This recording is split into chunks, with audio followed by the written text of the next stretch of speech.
Facebook, ça devient le réseau social de l'EHPAD quand même, on va pas se mentir. Ben, je pense qu'il peut y avoir un revirement.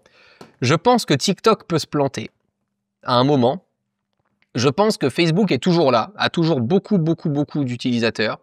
Et je suis curieux de voir comment est-ce qu'ils vont acquérir une nouvelle audience qui pour l'instant n'est plus sur Facebook. Parce qu'il s'est passé, en fait, comment je vois la chose. Nous, ma génération, des gens qui ont entre 25 et 35 ans aujourd'hui, ont été la première génération à utiliser Facebook.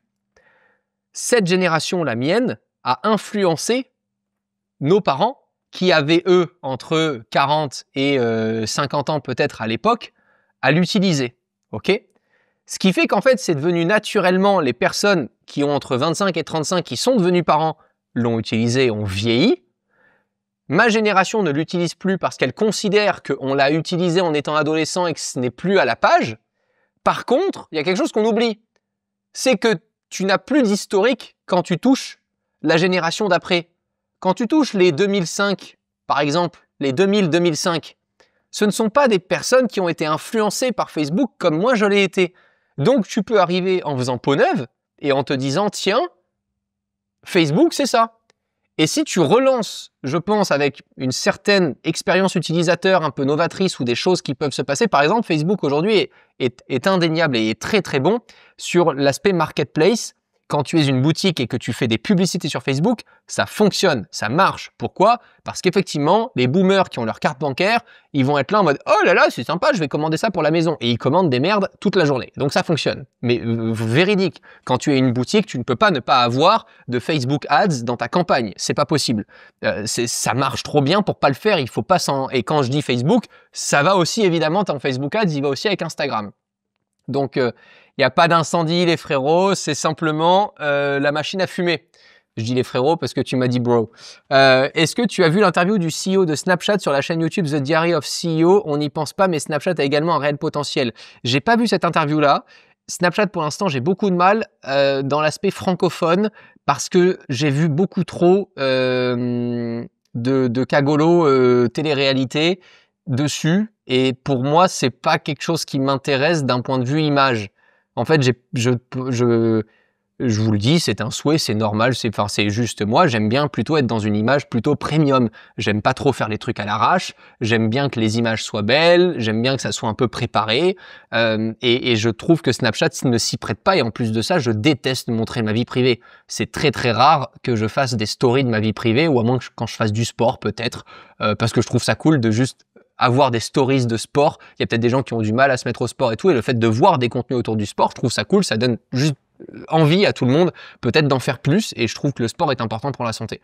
Voilà, j'ai raconté ma vie, on me l'a pas demandé, mais c'est pas grave. Pour moi, Snapchat, je pense que aux US, c'est très très puissant. J'ai aucun doute là-dessus. Je l'ai vu avec des créateurs comme David Dobrik, comme Logan Paul, Jake Paul aussi, enfin voilà, vraiment des très gros créateurs qui utilisent Snapchat et qui performent de fou. La monétisation sur Snapchat est complètement folle, vraiment complètement folle, parce qu'en fait, tu as des publicités, des images publicitaires au milieu des snaps quand tu les next, ce que je trouve assez incroyable. Maintenant, est-ce que je vois un potentiel par la suite? Vraiment, je ne sais pas si vous pouvez prendre une seconde. Pour vous, si vous pensez à un réseau social, c'est lequel sur lequel vous allez le plus souvent? Perso, j'ai déjà ma réponse, on ne l'a pas encore cité depuis tout à l'heure. Un réseau social, hein, pas une plateforme de vidéo. Un réseau social. X, ok. Ensuite, je suis curieux. Instagram, ok. Je suis curieux de voir vos commentaires, même sur Facebook et tout ça en replay. Dites-le moi, je regarderai après les stats et je le fais. D'ailleurs, le live sur lequel je vous avais dit de commenter pour avoir mes commentaires en audio pour avoir la nouvelle fonctionnalité de YouTube, je l'ai vraiment fait. Je suis allé répondre à tout le monde en commentaire. Instagram, tout le monde. Il y avait 10 commentaires, ça allait. Instagram, YouTube, ça compte? Non, pour moi, c'est pas un réseau social. Ne penses-tu pas que TikTok va s'essouffler? Si, je pense justement que TikTok peut s'essouffler. Insta.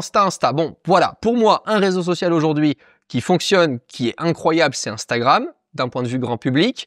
L'autre qui, à mon avis, n'a pas fini de nous impressionner et je ne lâche pas. Si vous êtes sur LinkedIn, vous allez me follow dès maintenant sur LinkedIn parce que vous allez voir encore plus de coulisses, parce que quand je partage des collaborations sponsorisées et tout, j'y vais pas de main morte et je vous le dis direct dans le réseau. Je dis si ça vous donne des idées, voilà l'email de mon agent et tout. Et je trouve ça incroyable de réseauter sur LinkedIn quand tu le fais pas avec un balai dans le cul. Excuse-moi l'expression.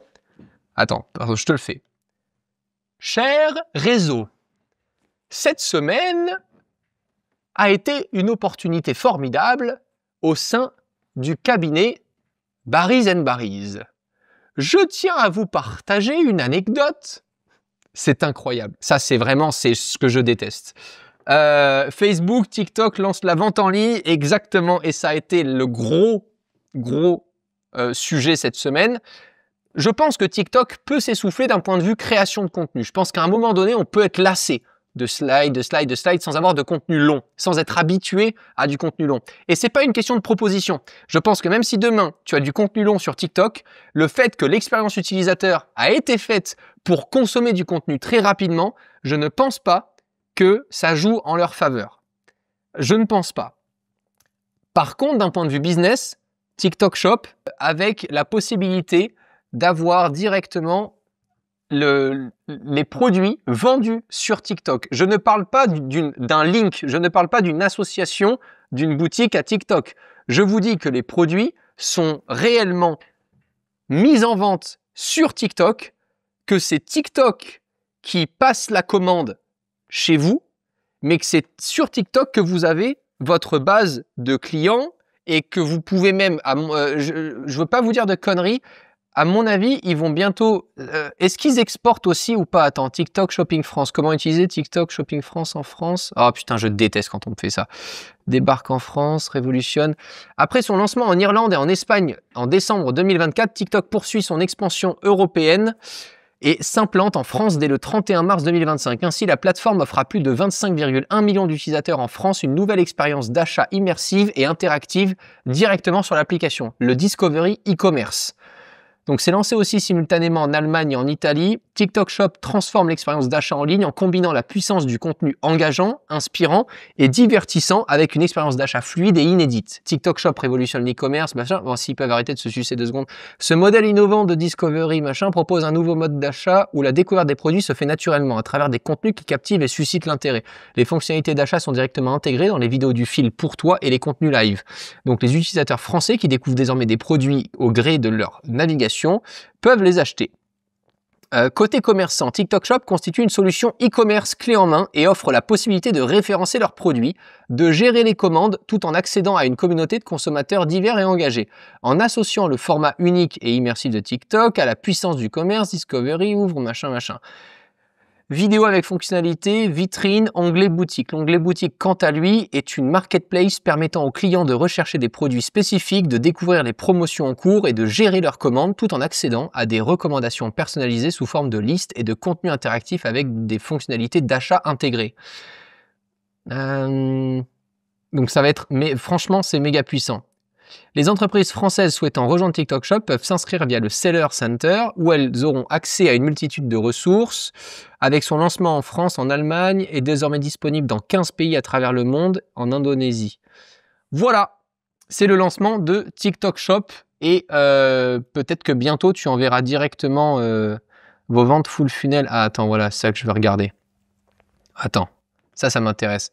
Faites-vous découvrir des solutions e-commerce, shop ads, témoignages clients. Moi, je veux savoir un peu comment puis-je commencer à vendre sur TikTok? Comment TikTok gère-t-il l'expédition et le transfert? Les vendeurs peuvent se charger eux-mêmes de l'expédition ou utiliser les services de traitement des commandes de TikTok pour gérer la logistique. Donc, c'est bien ce que je pensais. TikTok a officiellement comme concurrent Amazon. Voilà.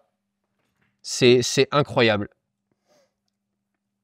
C'est incroyable, mais TikTok concurrence Amazon.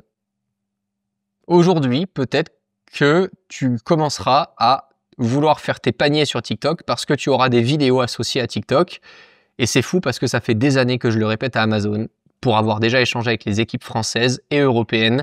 Je leur ai dit arrêtez de nous foutre des photos, linkez des réseaux sociaux qui parlent du produit et quand vous êtes sur la fiche produit, vous pouvez accéder directement à un feed où on voit les gens utiliser le produit. Arrêtez avec ces photos ultra photoshopées où on ne voit pas le produit en main. C'est exactement comme les restaurants. Si vous êtes un restaurateur, prenez les contenus de vos clients, partagez-les, prenez les vidéos, faites à l'arrache, à moitié bourré chez vous, ça vendra mieux que la super belle vidéo. Parce que on a tout le temps l'impression de se faire quand on voit la super belle vidéo. T'arrives au resto et tu fais c'était mieux éclairé en photo. Ah, c'était pas, j'imaginais pas que ça comme ça. Alors que quand tu vois les contenus, pourquoi beaucoup aujourd'hui de jeunes regardent TikTok, regardent Instagram pour les restaurants, c'est parce qu'ils peuvent vraiment se mettre à la place du consommateur. C'est tout ce qu'il faut faire. Arrêtez de dépenser une fortune pour faire des vidéos 4K sur vos sushis. On s'en fout. On veut savoir où est-ce qu'on est, l'environnement, si la musique est forte, si on est loin des tables, si on est tous collés. C'est ça qu'on veut voir quand on veut voir un restaurant. Et vraiment, on l'avait tellement répété à Amazon et finalement Amazon continue avec les photos. Ils avaient essayé de la vidéo sauf qu'ils voulaient la produire en interne et on leur a dit mais arrêtez de faire ça. Foutez simplement un link avec des hashtags et référencez les vidéos qu'on voit, quoi, c'est tout ce qu'il faut faire pour que les gens puissent voir comment est-ce qu'on utilise le robot Thermomix de cuisine sans avoir les petites photos toutes belles où tout fonctionne trop bien. Je pense vraiment que les ventes sont meilleures quand un client dit « Ah, ça j'ai bien aimé et ça j'ai pas aimé ». Et ben ça marche mieux que de dire que ce que tu as aimé. Pour moi, c'est complètement logique. Ça va accentuer le dropshipping à fond les ballons. Ça va être quelque chose. Ils sont assez regardants par contre TikTok Shop, hein, de ce que j'ai vu au début. On verra si ça évolue, mais de ce que j'ai vu, il fallait vraiment, enfin, ils vérifient tout sur l'entreprise. C'est quand même quelque chose. Tu ouvres une vraie boutique sur TikTok, quoi. La preuve, les fiches Google sont vraiment puissantes pour les commerçants, extrêmement puissantes, puisque quand tu veux voir une page Google sur une boulangerie, eh ben c'est sympa d'avoir la photo normal d'un dimanche matin et pas une photo ultra photoshopée d'un croissant. Tout le monde sait à quoi ça ressemble un croissant. L'avantage, c'est que TikTok, ils ont déjà les vidéos et la communauté pour les produire gratos. Exactement. Ils ont commencé par le contenu et ils finissent simplement par le produit. C'est incroyable. Je les trouve, franchement, ça va être incroyable. Est-ce que ça va ne pas mettre en avant les produits de mauvaise qualité? Sûrement. De toute façon, à chaque fois que quelque chose arrive de nouveau, il y a de la merde. Et après, c'est régulé. Possible de vendre des produits digitaux? Non. Uniquement les produits physiques peuvent être vendus sur TikTok Shop. Après, j'ai peut-être une autre idée. Il se trouve que tu vends des boîtes en carton avec un QR code dedans. Je sais pas si ça marche. C'est simplement quand j'ai vu ça, je me suis dit OK. Et puis il y a d'autres choses, par exemple le mug I'm not a trader but Bitcoin, qui est disponible juste en dessous de cette vidéo YouTube ou dans les liens. Enfin, vous tapez imnot.store. imnot.store et vous avez tous les produits qu'on a fait exprès. Enfin, c'est une marque qui est à moi pour le coup, que j'ai adoré faire parce que ça m'éclate de comprendre un peu aussi des choses qui ne sont pas forcément dans ma ligne de base de business. Et finalement, ça marche bien. En plus, ça me fait beaucoup rire. En plus, je vois Asher maintenant avec le t-shirt I'm not a trader but Bitcoin qui kiffe aussi. Donc tout ça pour dire, il y a peut-être des choses comme ce que je fais avec imnot qui sont associées à un confectionneur et à un distributeur qui ne pourront peut-être pas être sur TikTok Shop.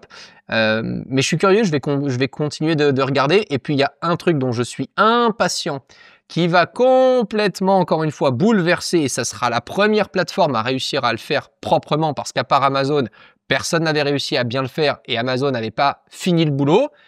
L'affiliation.